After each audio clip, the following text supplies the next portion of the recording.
So I finally got my hands on the new iPhone 15 Pro Max, and while I wasn't overly impressed with the new iPhone this year, as this one's basically the exact same phone as my iPhone 14 Pro Max, there was one feature that I've been just so excited to finally test out myself.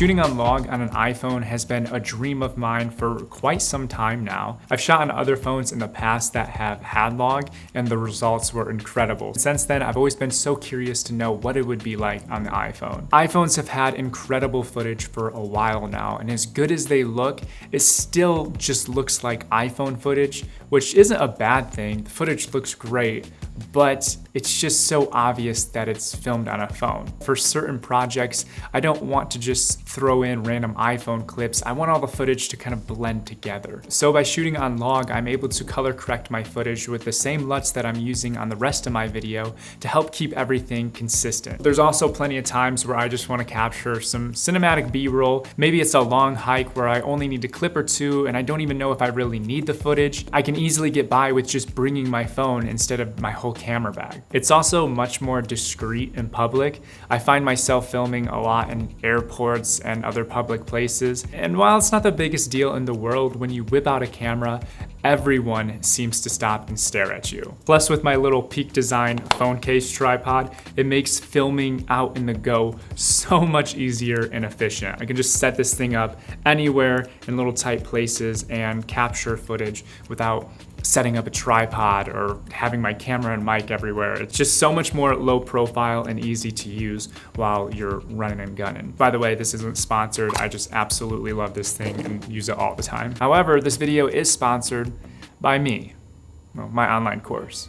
Vertical Video Pro was designed to help people take their side hustles, passion projects, and small businesses to new heights by leveraging the power of social media. I'm so passionate about helping people chase their dreams, and that was the biggest reason for me to make this course in the first place. It's a perfect course to give you the motivation, knowledge, and confidence needed to take your short-form content to the next level. With the new year ahead of us, it really is the perfect time to invest in yourself and start 2024 off with a bang. I'll put everything you need to know about the course in the description box below, so if that's something that you're interested in, definitely check it out. So, is the iPhone 15 Pro Max going to take over and become my main camera?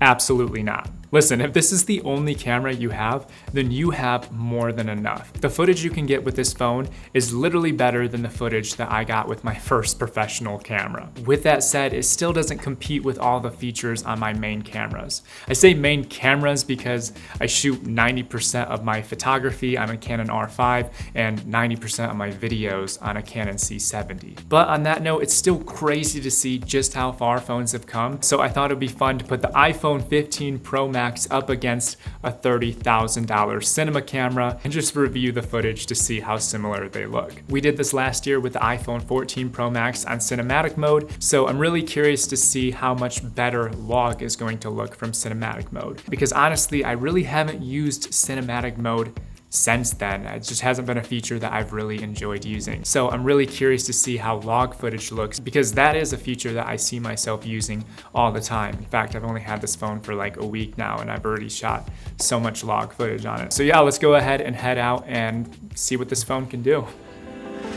Well, the first thing you notice is just how much lighter and easier it is to carry the phone than it is a huge cinema camera like this. Luckily, it's a sunny day out today. There's not a cloud in the sky, so it should be a pretty fair comparison. The lighting won't change at all. Action, 3, 2, 1, nice and slow. Looking around. To make this comparison as fair as possible, we're also shooting everything on 24 millimeters because that's the native focal length on our iPhone. By the way, I'm not using any third-party camera apps or anything. Everything that we're going to be filming today is coming straight from the iPhone camera app.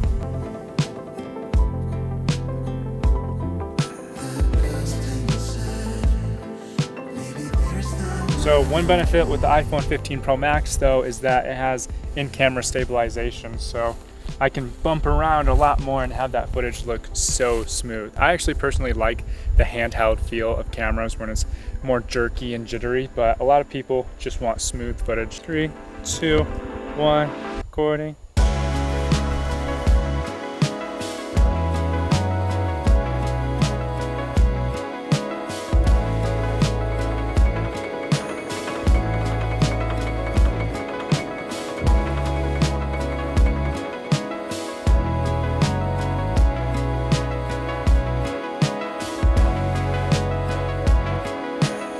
Okay, so the first thing I noticed right off the bat is just how much more difficult it is to edit the iPhone footage versus the cinema camera, which, to be fair, I am using professional cinema camera LUTs and I'm not using iPhone LUTs. So even though we shot both on log, that doesn't mean that all logs are created equal. A $30,000 cinema camera is gonna have a log that looks and works a lot different than an iPhone log. The log on the iPhone still did look great. It was just a little bit harder to get the colors the way I wanted them to. For the sake of this comparison, I tried to make all the footage look as similar as I possibly could, but I definitely had to adjust the hue of some of the colors. It looks much more yellow in the iPhone clip, and it looks much more golden brown in the cinema camera footage. Another thing I noticed is that the cinema camera looks more cinematic. The shot of Allie's hand going through the grass is a perfect example. I just feel like the cinema camera just looks like a dream. It looks like a movie, and the iPhone still looks great,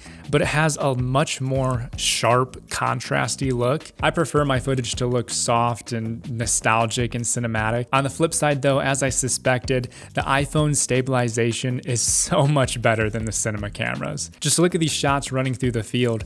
It honestly looks like I have the iPhone on a gimbal. It's that stable. There really is so many different pros and cons to each. You know, the iPhone has better stabilization. It's so much easier to whip out and film something, lighter to carry. I can take this with me literally anywhere. And the cinema camera definitely has a more cinematic look and feel to it. But at the same time, is it worth sacrificing that mobility we have with the phone to get a little bit better looking footage? And of course, that's going to always be changing depending on which project you're working on and what you need to prioritize, but definitely let me know what you guys think. So what's the point of this video? It's not to nitpick every shot and start a war in the comment section. It's to prove a point that the barrier to entry for filmmaking is becoming a lot easier. So what does that mean as a filmmaker? It means that the tools we're using are becoming a lot less important, and how we use those tools are becoming much more important. How well can you tell a story? Can you compose your shots in a way that makes people feel something? What's going to make you stand out from the rest? The most successful filmmakers are not going to be the ones that have the fanciest gear anymore. They're going to be the ones that can take whatever gear they're handed and make something worth sharing.